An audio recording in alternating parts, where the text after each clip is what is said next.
గడుపుతాము ఆ పిల్లలు చాలా అభివృద్ధిలోకి వస్తారు. పెద్ద పెద్దలందరినీ చూసుకోండి.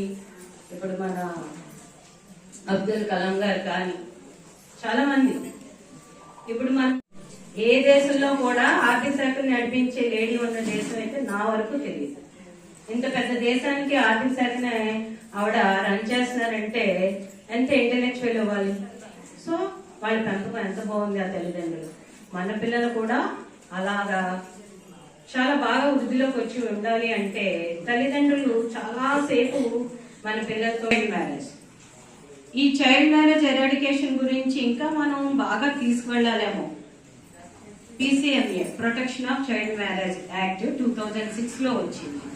ఈ యాక్ట్ మీద ఇంకా అవగాహన మాకు కలిగించాలి, మా ద్వారా తల్లిదండ్రులు కూడా కలిగించాలని నేను కోరుకుంటున్నాను. అలాగే POCSO protection of children from sexual abuse, ఇది 2012లో వచ్చింది.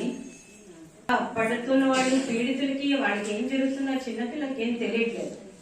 ఈ చట్టం మీద కూడా మనం గ్రామాల చివరి వరకు కూడా పునాదుల వరకు కూడా ఈ చట్టాల మీద విశేషమైనటువంటి అవగాహన కల్పించాల్సిన అవసరం ప్రతి ఒక్కరికి ఉందని నేను కోరుకుంటున్నాను. తర్వాత హైజీనెస్, ముందు తల్లిదండ్రులకి బాగా అవేర్నెస్ ఇస్తే తద్వారా పిల్లలు కూడా వస్తుందని కోరుకుంటున్నాను. కొన్ని విషయాలు పిల్లలు అడుగుతుంటారు సడన్ గా, ఆ క్వశ్చన్స్ మనం ఎక్స్పెక్ట్ చేయం. అప్పుడు మనం వాళ్ళు ఏంటంటే అదేం ప్రశ్న, నోరు మూసుకో చదువుకో అని అన్న మంచి పేరు. నెక్స్ట్ ఏంటంటే ఎక్కువగా హై స్కూల్ లెవెల్కి వచ్చేటప్పటికి పిల్లలు చిన్న చిన్న అట్రాక్షన్స్ కి లోన్ అవుతూ ఉంటారు. ఎందుకు అట్రాక్ట్ అవుతారు? ఎక్కడైతే తండ్రి నుంచి తల్లి నుంచి వాళ్ళకి సరైనటువంటి ఆప్యాయత ప్రేమలు లేవో, బయట నుంచి ఒక థర్డ్ పర్సన్ చెప్పే ఏ అబద్ధమైనా వాళ్ళకి హాయిగాను నిజంగాను అనిపిస్తుంది.